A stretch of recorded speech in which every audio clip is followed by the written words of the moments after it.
औज़ुबिल्लाहि मिनश्शैतानिर्रजीम बिस्मिल्लाहिर्रहमानिर्रहीम अस्सलामु अलैकुम वरहमतुल्लाहि वबरकातुहू।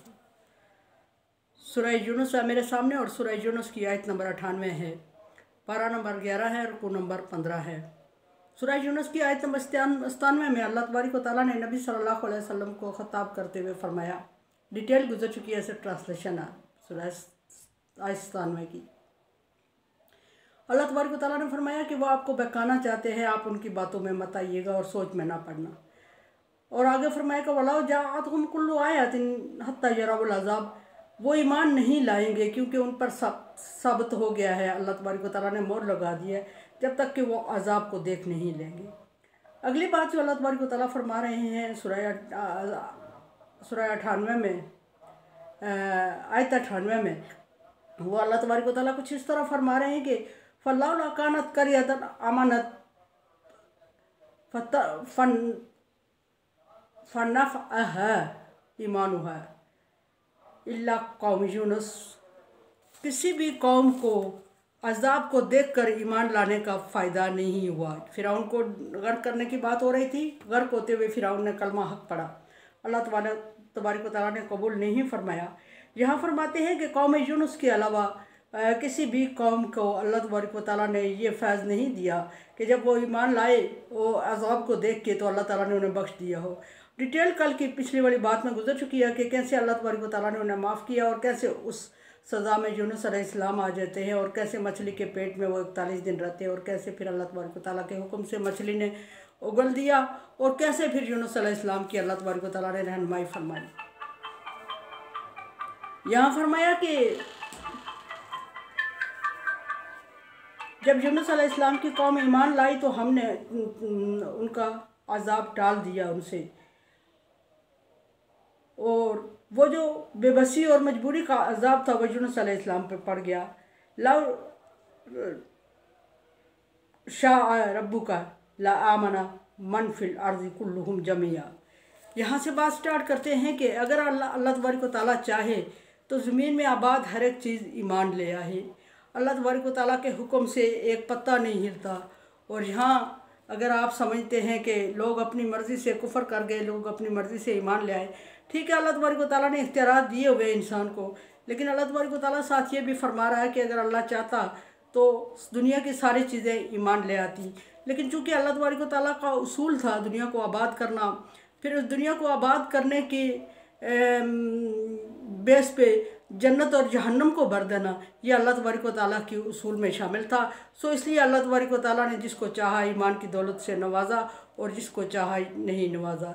ये बात अल्लाह तबारक व तआला नबी सल्लल्लाहु अलैहि वसल्लम से कर रहे हैं। अदरवाइज़ अल्लाह तबारक व तआला ने इंसान को सही रास्ता इख्तियार करने और दीन इस्लाम का रास्ता चूज़ करने का इख्तियार दिया हुआ है, और इंसान को इख्तियार करने की जज़ा और सज़ा मिलती है। उसके अलावा इंसान का इख्तियार नहीं है दीन पर चलना और दीन को कबूल करना। फरमाया कि ज़मीन की सारी चीज़ें ईमान ले आती अगर अल्लाह तबारक व तआला चाहता। अफ़ा अंत तकरहुन नास हत्ता यकून मुमिनीन, क्या आप लोगों को जबरन या मजबूरी इस्लाम की तरफ ला सकते हैं, इस्लाम कबूल करवा सकते हैं? क्या आप चाहते हैं नबी कि जबरन लोगों पर दीन को मुसल्लत कर दिया जाए?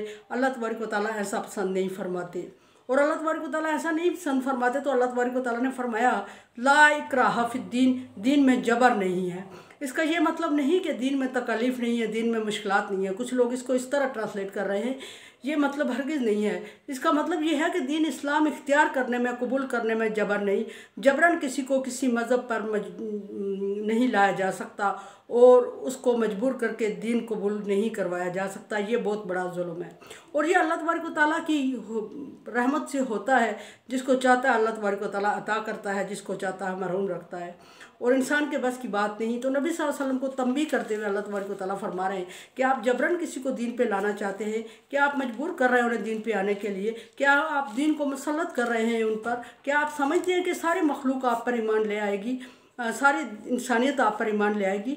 और अल्लाह तबारक व तआला चाहता तो ऐसा मुमकिन था। पीछे अल्लाह फरमा रहे हैं कि अल्लाह तबारक व तआला चाहते तो ऐसा मुमकिन था, लेकिन अल्लाह तबारक व तआला ने ही नहीं चाहा कि पूरी इंसानियत एक दिन पर मुत्तफिक हो जाए।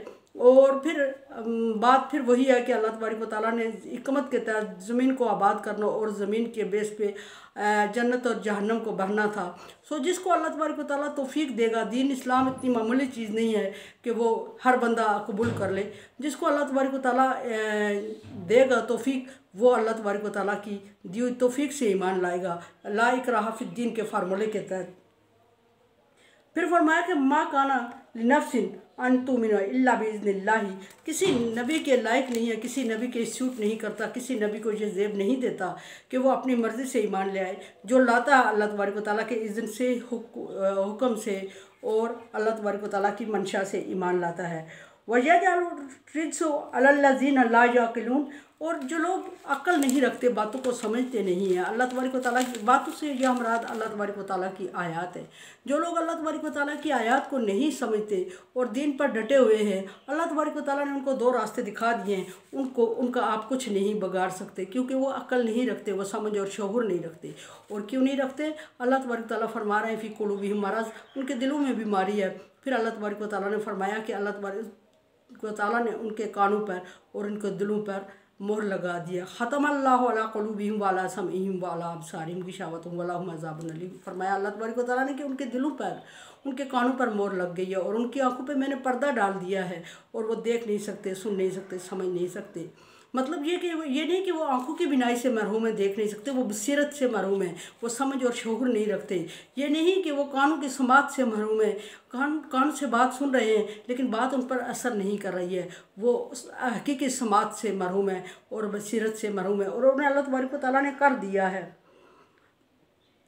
और वो ईमान नहीं लाते। और ईमान नहीं लाते तो अल्लाह तबारक व तआला ने नापाकी को उनके ऊपर डाल दिया है, कुफर के नापाकी को।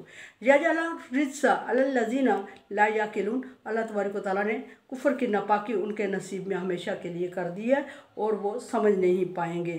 कुल इंज़िरू माज़ा फ़िस समावाति वल अर्ज़, ऐ नबी सल्लल्लाहु अलैहि वसल्लम उनसे ये कहें कि ज़मीन और आसमान की तख्लीक में और ज़मीन और आसमान कायनात में और ज़मीन आसमान की मखलूक पे गौर फिक्र करें, देखें उसको। और देखने के बाद फिर फरमाया कि आसमान और ज़मीन को देखें।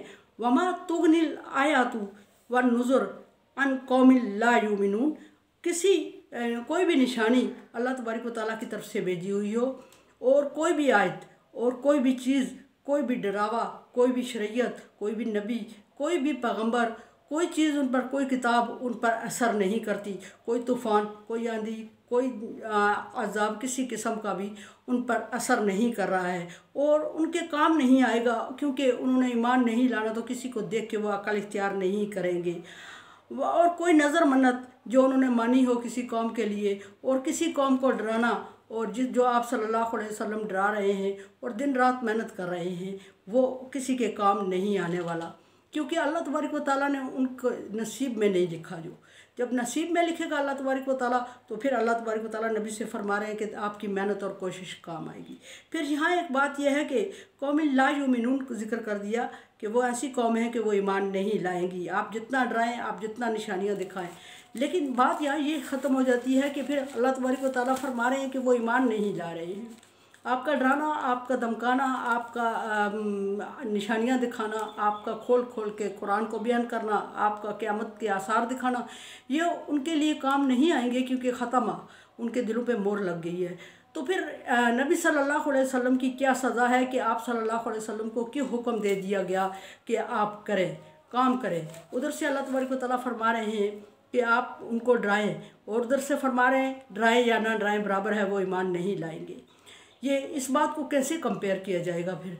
और अल्लाह तबारक व तआला ने फिर ईमान लाने की अगर सलाहियत नहीं दी किसी को, तो उसको सज़ा क्यों होगी, उसका अज़ाब क्यों होगा? तो इस बात को क्लियर करते हुए कुरान पाक में फरमाया कि अल्लाह तबारक व तआला ने दो रास्ते दिखा दिए। अल्लाह तबारक व तआला ने इंसान को पैदा किया और हर बंदे को बेसिकली मुस्लिम पैदा किया, हर बच्चे को, और फिर वालिदैन उसकी तरबियत से उसको मुस्लिम या काफिर बना देते हैं। और दूसरी बात यह है कि दो रास्ते अल्लाह तबारक व तआला, जहाँ बंदा शऊर पे पहुँचा उसको दो रास्ते दिखा दिए, दो रास्ते दिखा दिए, और दोनों रास्तों पे इंसान को रास्ते का तयन करने का इख्तियार दे दिया। जब वो किसी भी रास्ते का, अच्छे या बुरे का तयन कर लेगा, तो उसी रास्ते पर अल्लाह तबारक व तआला उसकी मदद फरमाते हुए उस रास्ते पर चला लेंगे और उस रास्ते की आसानियाँ करते जाएंगे, उस रास्ते को खोलते जाएंगे। और खोलते जाएंगे तो फिर मंजिल पर जब पहुँचेगा तो फिर जो अल्लाह का नाफरमान होगा, जिसने गलत रास्ते को चूज़ किया होगा, उसकी ठिकाना जहन्नम, और जिसने सही रास्ते को चूज़ किया होगा उसका ठिकाना जन्नत होगा। फिर एक दूसरी बात ये कि नबी सल्लल्लाहु अलैहि वसल्लम को क्यों हुक्म दिया जा रहा है बार बार। उधर फरमाया कि वो ईमान नहीं लाएंगे, आपका डराना ना डराना उनके लिए बराबर है। उधर फरमाया कि आप उनको जादलहुम बिल्लती हिया अहसन तक हुक्म दे दिया गया कि मुज़ाकरात करें, उन्हें दीन की तरफ कायल करें। वलतकुन मिनकुम उम्मा यदूना इला खैर यामरुना बिल मारूफ यनहाउना अनिल मुनकर के तहत अल्लाह तबारक व तआला ने नबी सल्लल्लाहु अलैहि वसल्लम से हट के नबी की उम्मत के उलमा की ज़िम्मेदारी लगा दी है कि वो लोगों को नेकी की तरफ बुलाएं। वलतकुन मिनकुम उम्मा फ़र्ज़ किफ़ाया हो गया है तबलीग। कुछ लोग ऐसे होने चाहिए जो लोगों को नेकी की तरफ बुलाएं, बुराई से रोकें। और ये लोग कौन होने चाहिए? जो पढ़े लिखे और जो समझ बूझ रखने वाले लोग हों और जो दीन को सही फॉलो करने वाले लोग हों। और फिर ये कि अगर नहीं मानते तो जादलहुम बिल्लती हिया अहसन, अच्छे तरीके से उनसे झगड़ा करें। झगड़ा तो दीन इस्लाम में जायज़ नहीं। फिर सवाल उठ गया, और झगड़ा अगर जायज़ नहीं है तो जादलहुम बिल्लती हिया अहसन का क्या मतलब है? जादल अरबी में झगड़े को बोला जाता है, तो यहाँ जादलहुम बिल्लती हिया अहसन का मतलब होता है कि मुज़ाकरात करें। ऐसा ग्रोह हो तबलीग के लिए जो अल्लाह के दीन के लिए निकले, ऐसा ग्रुप होना चाहिए या दीन का बेड़ा उठाए जिसको मुज़ाकरात की सलाहियत हो, जिसको सूझबूझ हो, जो अगले को कायल कर सके मुज़ाकरात से। और मुज़ाकरात तभी होंगे जब टाइम होगा हमारे पास, जब किसी के पास अगर टाइम ही नहीं देंगे तो फिर मुज़ाकरात किस तरह होंगे। और फिर नबी सल्लल्लाहु अलैहि वसल्लम की हदीस बल्लिगु अन्नी वलाउ आया कि मेरे पास से एक बात भी आप सुनो तो दूसरे तक पहुंचा दो, ये तबलीग के उसूल बयान हो गए। तो यहाँ नबी सल्लल्लाहु अलैहि वसल्लम को हुक्म हो रहा है कि उनको कायल करें, उनसे मुज़ाकरात करें और उनको दीन इस्लाम की तरफ लाने की कोशिश करें। पीछे फिर अल्लाह ने फरमा दिया कि ख़तम अल्लाहु अला कुलूबिहिम, कि अल्लाह ने उनके दिलों पे मोहर लगा दी, वो ईमान नहीं लाएंगे। कंपेयर करते हुए अल्लाह तबारक व तआला ने फरमाया कि आप अपने काम को सरअंजाम दें, आप तबलीग करें, आप दीन को पहुँचाएँ, आप अल्लाह के ऑर्डर के पाबंद हैं, आप ऑर्डर को फॉलो करें। वो माने या ना माने उसके आप ज़िम्मेदार नहीं है, आप पैगाम पूरा पहुँचा दें। पैगाम पहुँचाने की ज़िम्मेदारी आपकी है, मानने या ना मानने की ज़िम्मेदारी उनकी या अल्लाह की है। वो ना माने तो भी आपको अजर मिलेगा, वो मान जाए तो बहुत ही अच्छा अजर होगा।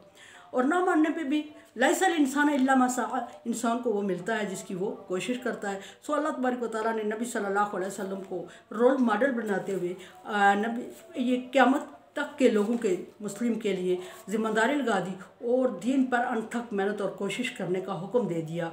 आगे मानने और ना मानने वाली ज़िम्मेदारी अल्लाह तबारक व तआला ने किसी इंसान पर, किसी नबी पर, किसी आलम पर, किसी पैगंबर पर, किसी उस्ताद पर नहीं डाली। अल्लाह तबारक व तआला ने ये ज़िम्मेदारी अपने पास रख ली, मैं मनवाऊँ या ना मनवाऊँ। आप पहुँचाएँ, आपकी मजबूरी है, आपकी ड्यूटी है। मेरे चैनल को आप सब्सक्राइब कर रहे हैं, thank you so much. Like dislike as you like.